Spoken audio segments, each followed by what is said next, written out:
On the last episode of Tekken Retrospective. Surely the stars would finally align for an all-new, true blue sequel to Tekken 3? Well, Round 2. no.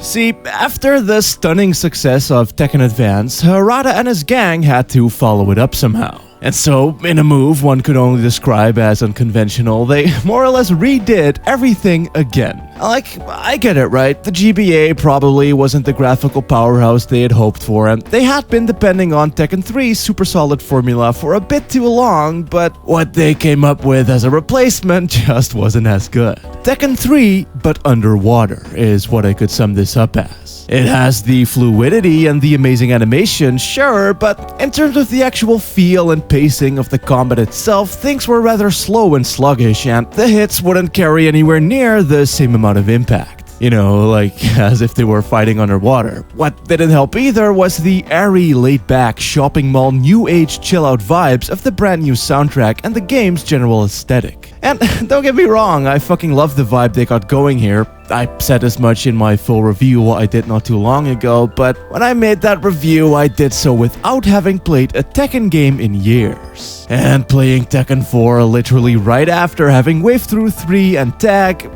oh boy. Shit's fucking rough.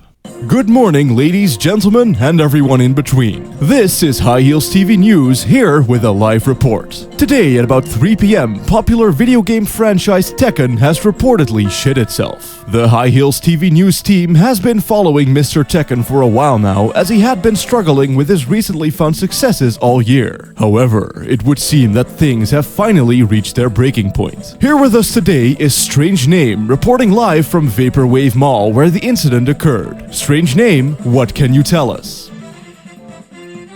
Well, Mr. High Heels, it would seem that Tekken has indeed shat itself. Oceans of brown fluid started seeping from its holes earlier at a local Starbucks, and since then, it would seem that his fans have started to reject him pretty badly. One Twitter user came out and said the following: I used to love Tekken. Smashing up face was hella satisfying, but now it's like you're fighting a bunch of slow old men. And another Twitter user came out and said this: horses. I really want to fuck horses. That's about all we have so far, Heels, though I'll be sure to keep you and the viewers at home posted as this story develops. Well, thank you very much, Strange Name.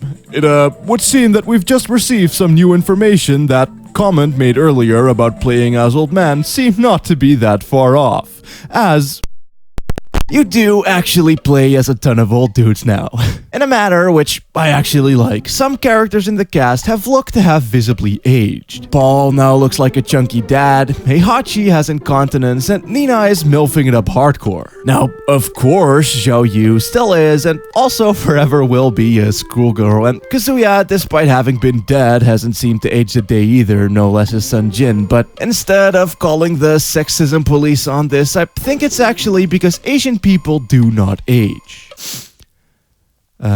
Wait, did I just reveal Kazuya being alive before actually doing a story summary? Yeah. Well, shit. I'm not a bad writer, and you also never noticed this, and I also totally didn't script this either, just so that I wouldn't have to rearrange things. Yeah. Guess who's back? Back again. Kazuya's back. And he's really mad at Heihachi for throwing him off of a cliff, and so he wants to revenge. So him and Heihachi go like, what? A son? But then he's also like, yeah. And then they take Jin to the sex temple where they tie him up and talk to him for a bit and fight some dudes. All single character playthroughs are now bookended by prologue and epilogue text bits, and the cutscenes are also fully voiced for the first time, giving far more room for the story to breathe. And yeah, it's actually not all that bad. What was silly is still silly, and it is most certainly still a fighting game plot too, but see, they had all characters speak in their native languages, meaning that the evil Yakuza anime men will still sound as such with their well-acted, over-the-top gravelly glory. It's pretty cool. Either way though, the story here does more to set up shit for their later games than it really does to make things compelling in the here and now. I mean, yeah, I like the fact that all of these side characters are fleshed out way more than ever before, making them more like actual characters rather than just a neat design and a rough culmination of a personality, but the direction that they're taking all of this in is a bit, dumb. Thing is that they chose to write shit in such a way that everyone is now somehow integral to the main story. All fighting games seem to do this, and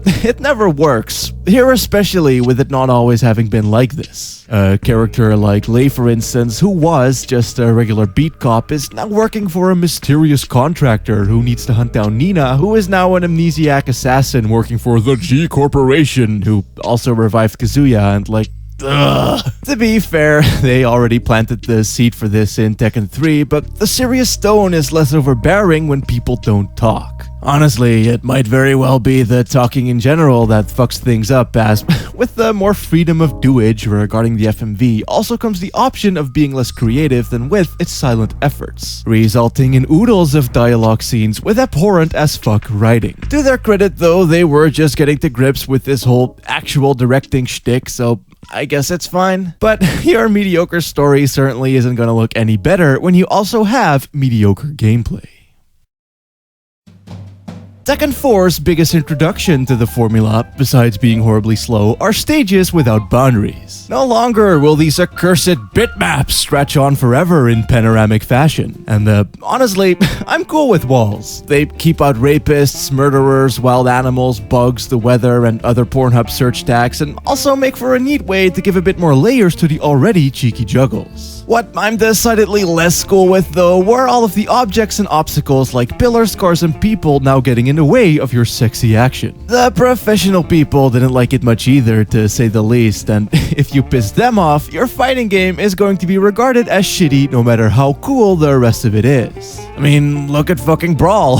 That game's great, but tons of people still hate its ever-living guts just because of this tiny little randomized tripping mechanic. So if Brawl got bullied to hell and back, imagine the wedgies Tekken 4's slow fat ass had to endure. Now, I would actually go in depth on this bitch if it wasn't for the fact that I already did so during my original review from a while ago. So, to basically sum it up, it was the slow as fuck gameplay and the stage hazards and the whole contextual feel of the game and some of the characters' entire movesets being altered completely that made Tekken 4 bad comparatively. On its own merits, it might not seem all that bad, but when set side by side Tekken 3, the fights here barely even feel like fights, as the sound effects are weaker, the sparkly visually impacts kinda suck, and the soundtrack lacks the driving or disparaging qualities of the earlier titles. Hell, even the audio mixing is a giant clusterfuck with almost all dialogue being way too quiet. Kazuya was infuriated by Heihachi's interference once again.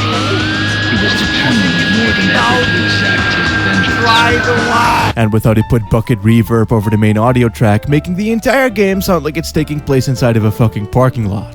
That's underwater. An underwater parking lot. Tekken 4.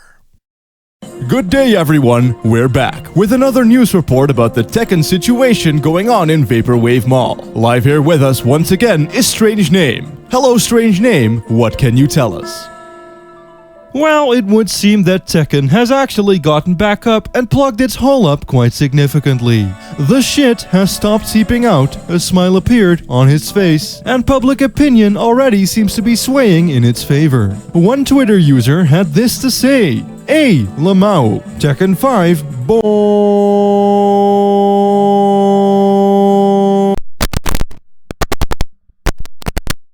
So, remember the sex temple? Well, it would appear that Heihachi and Kazuya were still hanging out there, indeed giving off the vibes of a direct sequel. As luck would fuck, however, some robots drop from a helicopter, prompting some mad choreography right up until Kazuya bangs Heihachi in his old man ass, leaving him to die, and then self-destruct mode engage boom. Actually catapulting Heihachi kilometers away, which I can't help but laugh at whenever I see this. Where he photosynthesizes his way back to life, somehow, and also some old dude crawled out of the sex temple floor and was all like, "Fuck this, I'ma kill everyone!" Leading to a new King of the Fist fuck as a front to stop this old man from doing just that, and maybe also just as a neat frame for a video game that is good.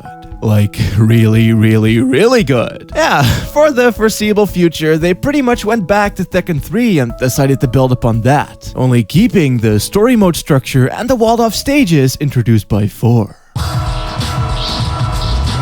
Originally released for the PS2, Tekken 5 also received a PSP remake thingy that added some new characters, stages, and other miscellaneous improvements. Evidently, this was also the version that I experienced most of all, being that my teenage ass could play it literally anywhere. To my surprise though, they low-key HD PS3 ported this version as a digital download only. This version would also make the final boss man from the floor playable, bumping up the character roster to a whopping 36 cute boys and cute girls. However, and also sadly, and also kill me now, this HD DLC PS3 version does not have any of the story content and is instead just the arcade version. I am now, in fact, the saddest boy. Though the fact that it has like a billion versions should say enough about how legendary this game is, and so I will also showcase footage from all of them willy-nilly. The more the merrier after all, and the same goes for the amount of sound effects and visual garbage you can pile onto each other with each and every single hit. This game is so goddamn thick, son.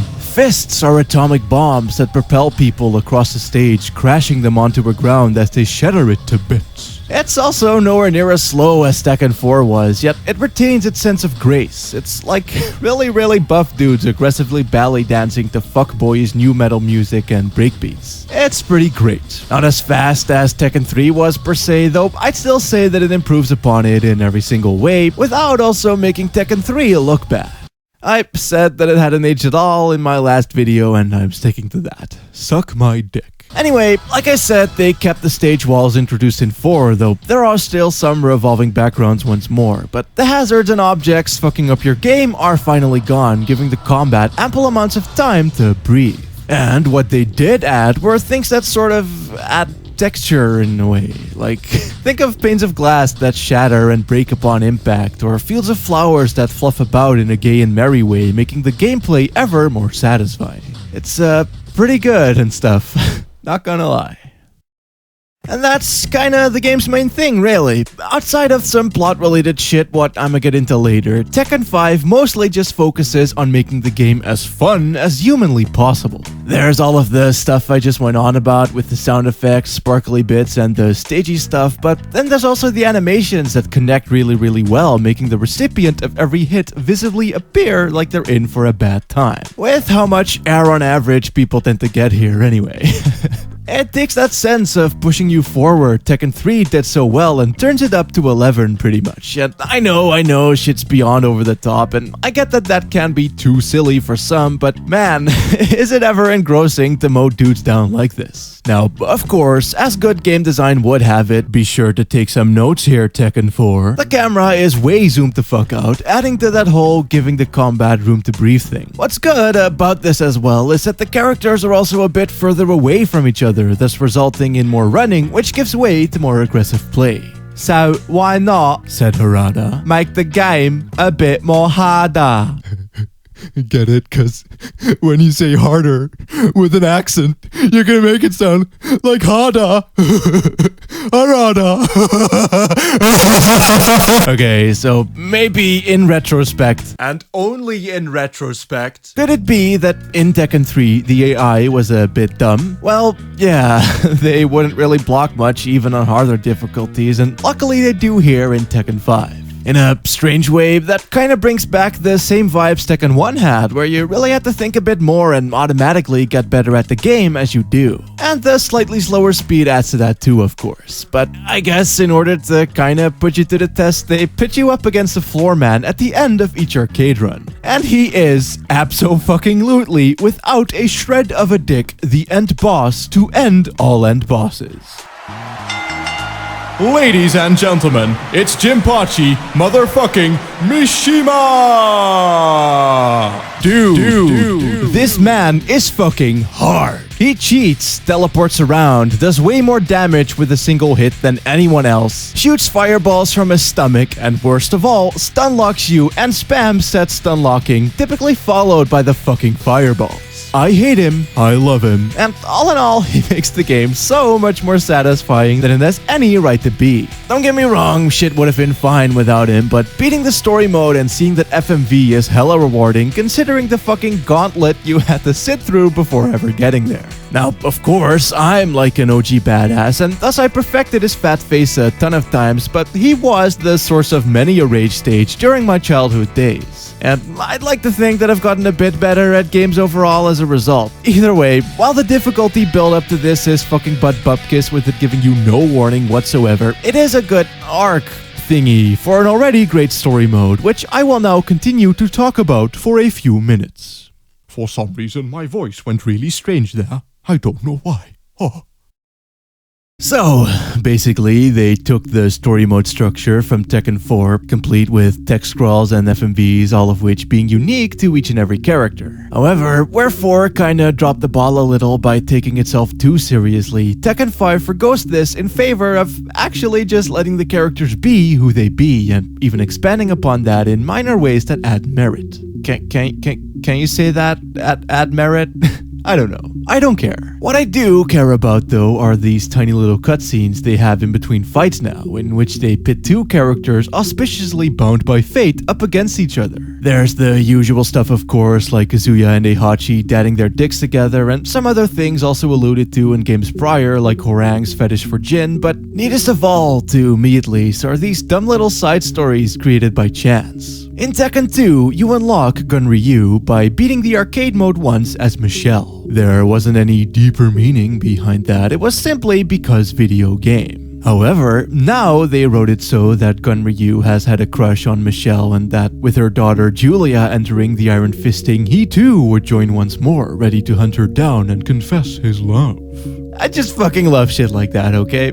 There's no reason for that to be a thing, but the fact that it is, and that it's based entirely on something so obscure and inconsequential is cool to me. Anyway, this is the best way to do a fighting game story if you ask me. None of that cutscenes, compilations bullshit that Street Fighter V tried to pull off, or like alternate modes and shit. Nah, just make the actual game a vessel for the story in an unintrusive but sexy manner. But was Tekken 5 the most polished, content-rich, and balanced fighter to have ever been released of all time ever? Well, you bet your dingus, my little cunnilingus, as it sure as shit was. Which evidently is why they used this as a basis to then horribly and utterly stagnate. Yeah, I'm gonna need to pull up a chair for this bad boy, cause, yo, this story gets dumb. The canon ending of Tekken 5 is Jin's ending, in which he defeats the Floor Man and becomes the King Dick. Despite always having been a nice boy good fellow up to this point though, he is now the evil because fuck you. And being the evil, he wants the power. And thus, he starts a third world war, actually, really though.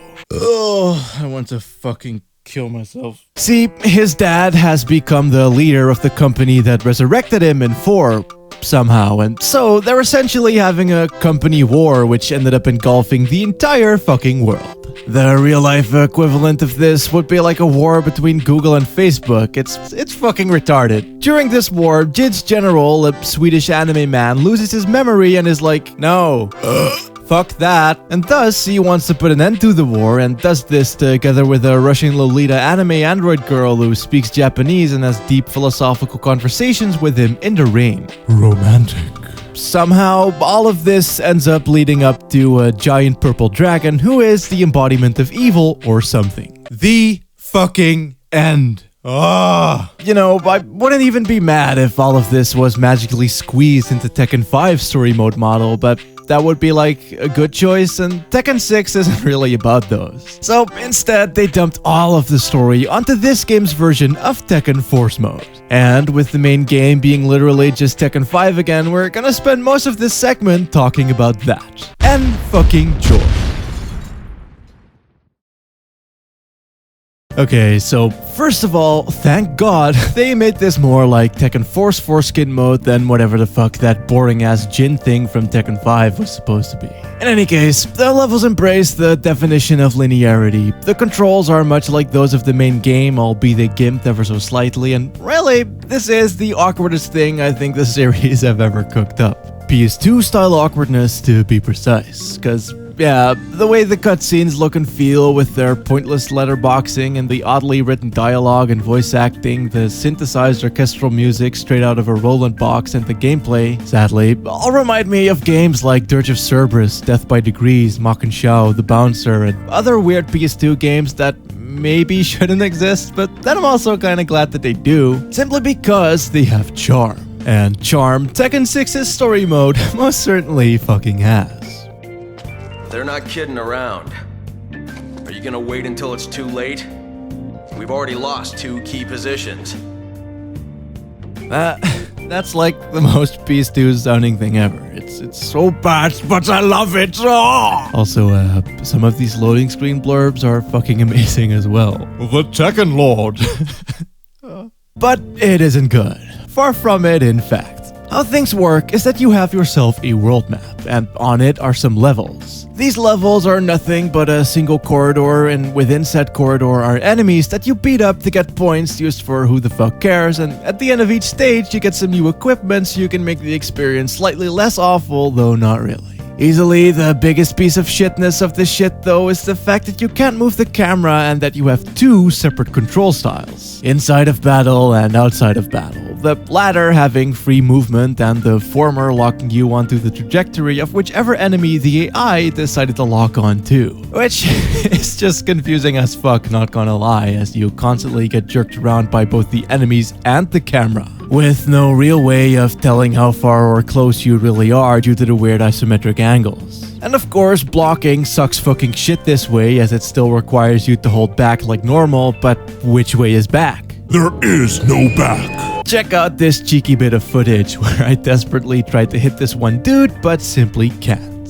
It's about as bad as it looks, I'm afraid, and no amount of white pants are going to fix that. To make shit even worse though, some levels have the fucking audacity to include one-hit kill death bits, forcing you to replay the entire stage upon death. Now, granted, the levels are only like maybe 5 or so minutes long, but fuck man, does it suck dick when you have to sit through these insipid loading screens for about the same amount of time. It's humiliating, it's frustrating, and yeah, I pretty much gave up after this.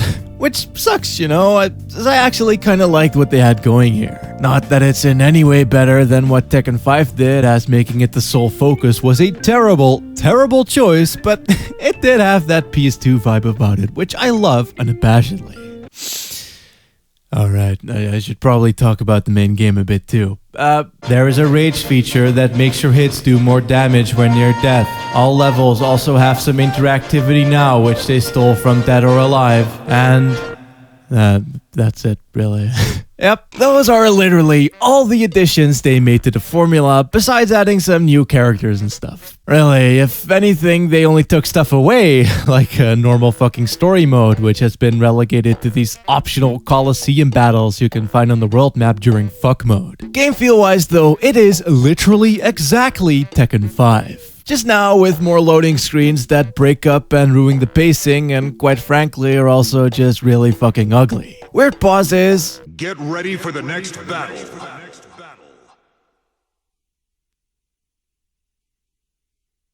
Okay. No character art or anything either, just the models sheepishly standing there in their default pose and just this horribly modeled background that does not complement any of this shit at all. What the fuck happened here? Where'd the money go? The expertise, the years and years of experience that this team has had making great game after great game. Oh, this! Well, here would be the part where I tell you, but I actually couldn't find shit. It reviewed well, sold alright, despite the online also being mad garbo according to everyone, and before we knew it, they got back to it, and I just rhymed it with it, Tekken 2. Disclaimer. I should have said Tekken Tag 2 instead of Tekken 2. But I did not do this. Please accept my fuck. Go man. Who fucking knew that actually adding more content to an already great formula would make for a fun game? I know, right? That's basically what Tekken Tag 2 is anyway, them simply piling on the shit. And I mean good shit as well, like all characters are fucking here except for Gon, even including recolors and alt costumes who are now fledged out to the point of being their own goddamn characters. Boosting up the roster to a whopping 59 boys and girls. Additionally, they even took the effort to fix the loading screens. Thank fucking god. The online mode now works too, which is probably also a good thing. And they also added unlockable clothing thingies and other perks, allowing for the existence of such wonderful things as the fabulous Team Naked.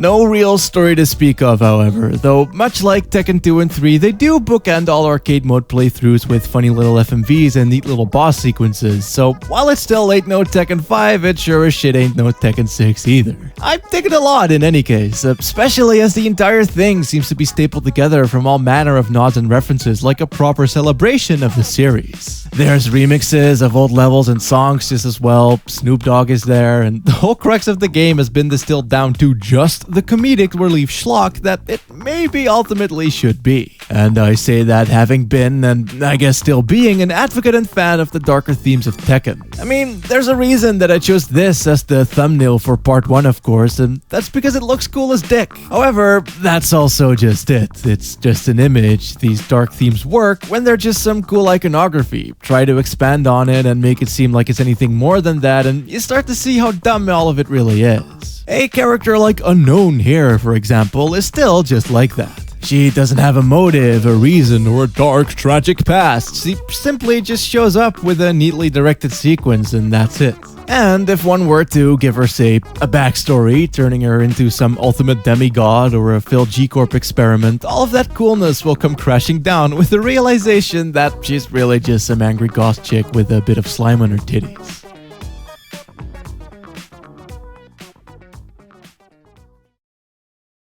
In any case, while they didn't add or change much mechanically, the game does feel a lot better and especially smoother to play. I really can't commend them enough on how swift and flashy even the simplest of button combos have become. Characters like Kunimitsu, for instance, went from being just a simple reskin to pulling off all manner of swift sword-fighty ninja girl shit.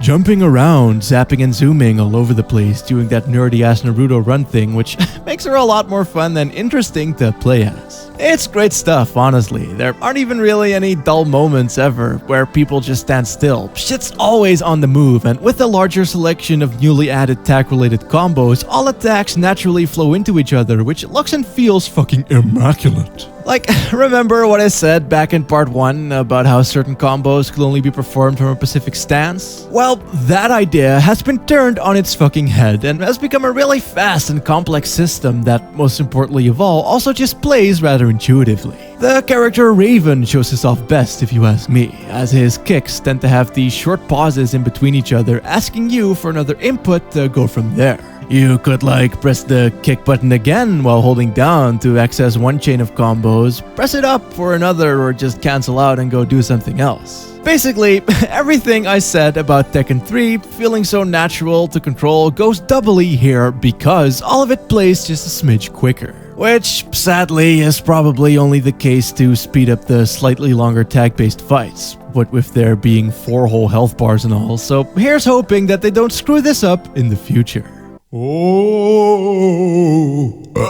Foreboding mid-video cliffhanger. About 2 years after the release of the now somewhat legendary Tekken Tag 2, Harada said to himself in an interview, new Tekken And so, production started on a Tekken for the brand new PS4 system. What the actual fuck they were doing though is beyond me, as the damn thing released in arcades about a year later but took a whole 2 extra years before it would finally arrive on PS4 and PC. Well, fine-tuning is what they did, it seems. Releasing it in arcades and organizing tournaments with the best of the best was Harada's devious plan to get some free grade A testing done and polish that game up real nice. After all, like I said, Tak 2 didn't really introduce much in the way of new mechanics. It was just a better game purely based on its nature as a tag team spin-off alone. So, down the barrel he went, digging up the finest of tunes in order to carefully tweak the mechanical nipples of Tekken 7 to finally, actually, legitimately, though still also not entirely, make a game that added some new fucking shit. Yay! If Tekken 7 had a theme, it would be to make you feel like the badassest, biggest dickest, OGest OG that has ever been, even if you suck total fuck. And he accomplished this through making all of its mechanical introductions serve only towards the ultimate purpose Of hype! Every clench of every cheek is now accompanied by a slow-mo zoom. All final death blows freeze the frame to show off all of the sparks, explosions, and the literal shockwave ripples you sent through the fucking air. And most importantly of all, the stupid and kinda pointless rage mechanic Tekken 6 came up with now has an actual point to it, believe it or not. Thing is that when your health bar reaches red, you can execute a super fancy looking cutscene attack, turning the site of battle or one-shotting your opponent.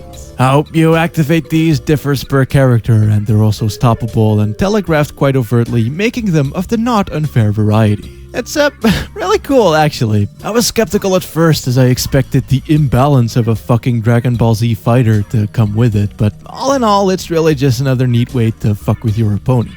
As expected though, the game has been slowed back to Tekken 5 speeds, which to me at least is a tad of a bummer, but nothing detrimental either. And hey, at least it still feels just as buttery smooth as Tekken Tag 2 did, and they also took the time to make the stage dynamics a bit more, well, dynamic. What once started off as just a little sunset in Tekken 1 now evolved into entire day and night cycles, weather types, and cinematic sequences like an elevator actually reaching its fucking destination for once. Brings a tear to me eye, it does. Especially when paired up with the soundtrack that has gone full fucking EDM Mongo mode, really adding to the hypeness of every single fight. And luckily, they kept around the customization options for a good measure, and I really quite enjoy these if I'm honest, as they incentivize you to actually play the goddamn game and also give way to tons of little nods like how Paul's winning animations are based on FMVs from Tekken 1, and how a lot of the rage arts are just more pumped up versions of attacks from Tekken's past.